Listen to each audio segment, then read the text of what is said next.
Hi students, today we are going to start a poem prayer. ये कि जो आपके जो बोर्ड का एग्ज़ाम है उसमें ये पहला क्वेश्चन होगा। इसमें उसमें समरी आएगी और बाकी के 2 क्वेश्चंस भी आएंगे, तो हम उसी के अकॉर्डिंगली इसको पढ़ेंगे। तो मैं आज इसको एक्सप्लेन करूँगी प्रेयर पोएम को। तो this poem is written by Ghulam Ahmad Mahjoor. इसमें जो पोइट है वो क्या कर रहा है, कवि जो है वो भगवान से प्रार्थना कर रहा है और भगवान से कह रहा है कि हे भगवान, मुझे सभी बुराइयों से दूर रखना और मुझे कहाँ पर लेके जाना, पाथ ऑफ द ट्रुथ, कि मुझे सच्चाई के रास्ते पर ले चलो। और क्या करता है, he wants God to bless him with the nectar of knowledge. वो भगवान से प्रार्थना करता है कि हे भगवान, मुझे मेरे ऊपर जो नॉलेज का नेक्टर है, अमृत है, वो बरसाओ। और क्या कहता है, he wants free to remain free from illness and weakness. The poet is a firm believer in God. तो पोएट जो है वो भगवान में बहुत अधिक विश्वास करता है, तो उस भगवान से प्रार्थना करता है कि उसको हमेशा अपनी प्रोटेक्शन में रखे। और पोएट कहता है कि वो परवाह नहीं करता कि लोग उसको क्या बोलते हैं, लेकिन वो चाहता है God to be always with him and he can't bear separation from God, कि वो भगवान से जो है अलग रहना पसंद नहीं, बर्दाश्त नहीं करेगा। तो अब क्या है, हम पोएम पढ़ते हैं। ये मैंने आपको इसकी समरी बता दी है ब्रीफ में। तो अब हम पोएम पढ़ते हैं। Lord, you are my hope and trust, lead me to the way of truth. इसमें कवि जो है भगवान को कह रहा है, you are my hope and trust, तुम मेरी आशा हो, एंड ट्रस्ट, विश्वास हो। Lead me to the way of truth, मुझे सच्चाई के रास्ते पर ले चलो। How long shall I dwell in ignorance, dwell mean रहना, इग्नोरेंस मीन अज्ञानता, मैं कितनी देर तक अज्ञानता में पड़ा रहूँगा। Pour me the nectar of knowledge, मेरे ऊपर जो ज्ञान का अमृत है वो बरसाओ। Lend ear to my wailing and pleas, तो कभी उसको क्या बोल रहा है, भगवान को बोल रहा है कि मेरी जो लीड एयर टू, ध्यान से सुनो, my wailings and pleas, wailings इन विनय, प्लीज मीन प्रार्थनाएं, मेरी प्रार्थनाओं को सुनो। Cure me of ills and pains, मुझे सारी जो मेरी दर्द हैं, दुख दर्द है, मुझे उससे दूर कर दो। Be kind each moment to me, मेरे लिए हमेशा दयालु रहो। Let me never feel in want, कि मुझे कभी भी किसी चीज़ की कमी नहीं आए। Save me from sloth, infirmity and doubt, मुझे किससे बचाओ, आलस्य से। स्लॉथ मीन आलस्य, इन्फॉर्मिटी निर्दयता, एंड डाउट शक, और मुझे इन सारी चीज़ों से बचाओ, आलस्य से, निर्दयता से, शक से। Surcharge my heart with passion, zest and hope, और मेरा जो हृदय है उसको किससे भर दो, पैशन, आवेश, जेस्ट, जोश, होप, आशा। और जो इन लाइनों में जो कवि है वो भगवान से प्रार्थना कर रहा है कि मुझे सच्चाई के रास्ते पर ले जाओ, और मेरे को अब मैं कितनी देर तक इस अज्ञानता में जीवित रहूँगा, और मेरे ऊपर अमृत बरसाओ नॉलेज का। और कहता है कि मेरे हृदय को पैशन, जेस्ट और होप से वो कर दो, सरचार्ज कर दो।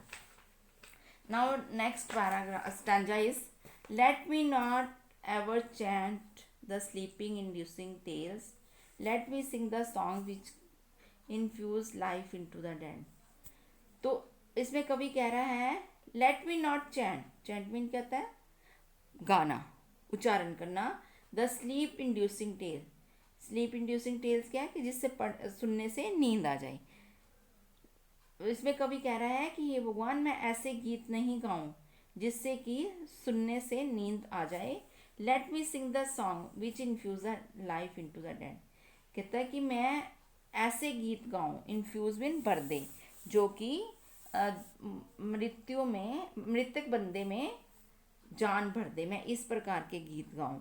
Late me sing of that which inspire people with love, कहता मैं उस टाइप के गीत गाऊं जिससे कि लोग, इंस्पायरमेंट प्रेरित होना, जो लोग हैं वो प्यार से प्रेरित हों, and cause all bitterness and hatred to vanish, और जिससे कि जितनी भी बिटरनेस, कड़वाहट और हेट्रेड, घृणा है, वो वैनिश हो जाए, वो ख़त्म हो जाए। You brought me to bloom with the earliest vernal breeze, कि मैं, आप मुझे ऐसे, जैसे कि बसंत, वर्नल क्या है, बसंत, जो बसंत की हवा चलती है।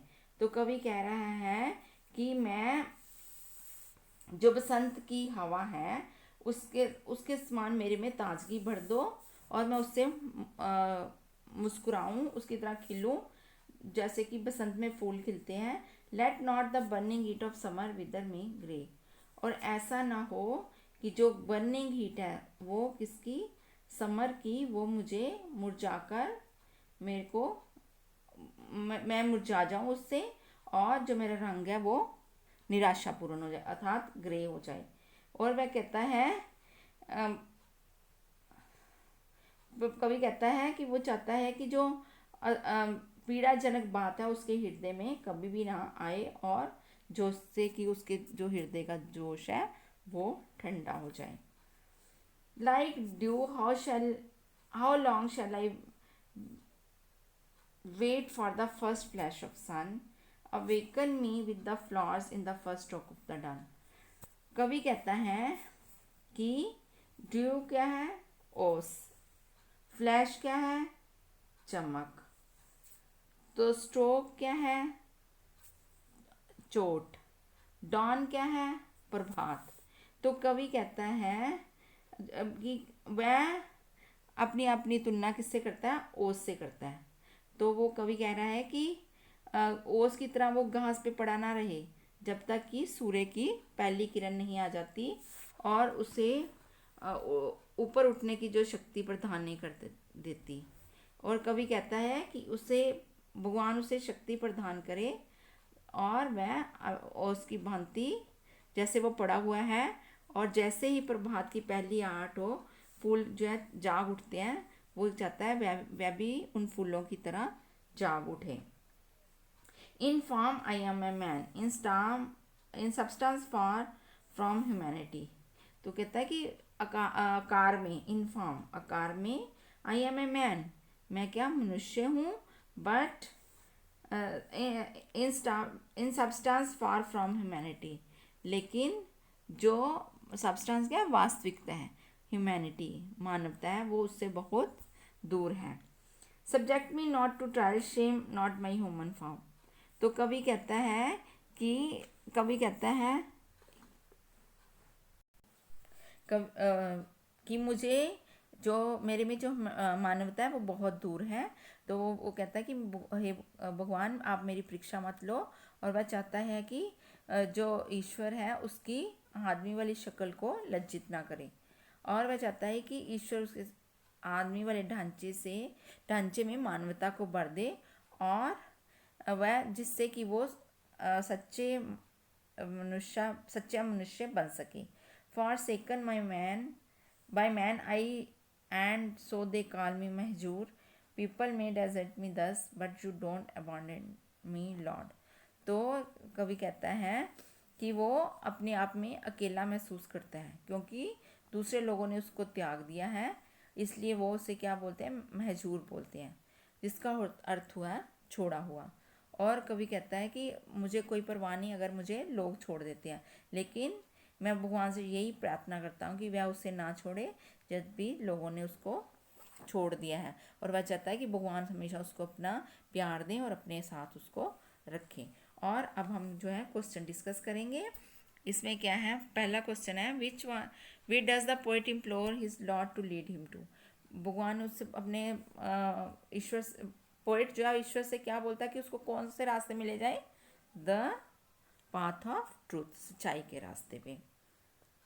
तो name the blessings that the poet praise for, और कहता है कि जो पोएट किसकी ब्लेसिंग्स के लिए प्रार्थना करता है, क्या है, जैसे nectar of knowledge, cure from ills and pains, safety from bonds, freedom from illness and infirmity, a heart full of passion and hope, inspiring songs of love, the substance of humanity in his human form. What is that the poet wants to sing in the poem? वो कौन से क्या गाना चाहता है, कवि गाना चाहता है लाइफ इंड्यूसिंग सॉन्ग्स, जिससे कि मृतक आदमी में भी जीवन भर जाए, तो जिससे कि और वो सब जो हेट्रेड है और बिटरनेस है वो ख़त्म हो जाए, उस टाइप के गीत गाना जाता है। Subject me not to trials, shame not by me human form. तो कवि क्या बोल रहा है कि मुझे मेरे आप इम्तिहान मत लो, ताकि मुझे जो मानवता की शर्म नहीं महसूस ना हो। तो इसमें कवि कह रहा है कि जो वो एक आकृति में तो मैन है, लेकिन जो real substance of man is that is humanity, that is far from him. तो पोइट जो है कवि को से प्रार्थना करता है कि उससे ट्रायल मत लो, जिससे कि उसकी लैक ऑफ ह्यूमैनिटी का पता चले और जिससे कि उसको अपने ह्यूमन होने पे शर्मिंदा होना पड़े। तो पोइट कहता है कि God go to bless him human form with humanity. Next is identify the similes and metaphors. तो सिमिलीज और मेटाफर्स क्या हैं? Identify the similes and metaphors. तो सिमिली क्या होती है? A figure of speech in which a comparison is made between two things by the use of like and as, जिसमें कि हम लाइक और एज यूज करते हैं दो चीज़ों का कंपैरिजन करने में। तो इसमें सिमिलीज क्या है? Like dew, how long shall I want, wait for the first flash of the sun, और awaken me with the flowers in the first stroke of the dawn. तो नेक्स्ट इज मेटाफर। मेटाफर क्या होता है? Which is comparison made between unlike things indirectly categorising them as identical, और उसमें हम like और as का यूज़ नहीं करते, जैसे कि हम सिमिली में करते हैं। इसमें जो है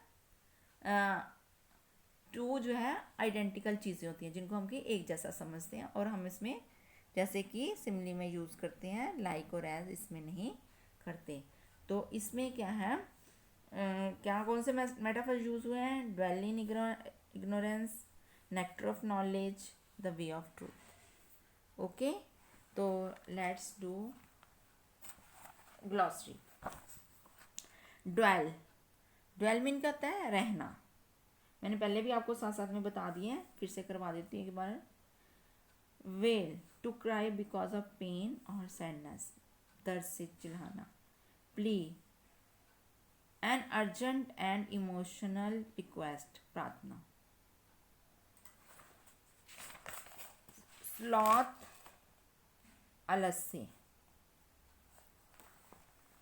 उसके बाद है इन्फॉर्मिटी, वीकनेस, कमजोरी। सरचार्ज, जोश से भरना। जेस्ट, जोश।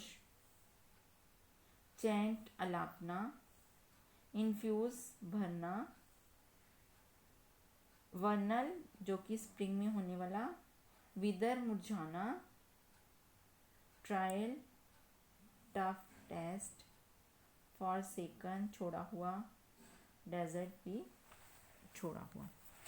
ओके स्टूडेंट्स, अब क्या मैंने आपको पूरी पोएम जो है इसमें समझा दिया विद ग्लॉसरी, क्वेश्चंस, है ना। तो आपने क्या करना है, इसको वीडियो को अच्छे से देखना है, फिर उसको समझना है, then write down on your copies and show me. Okay, thank you.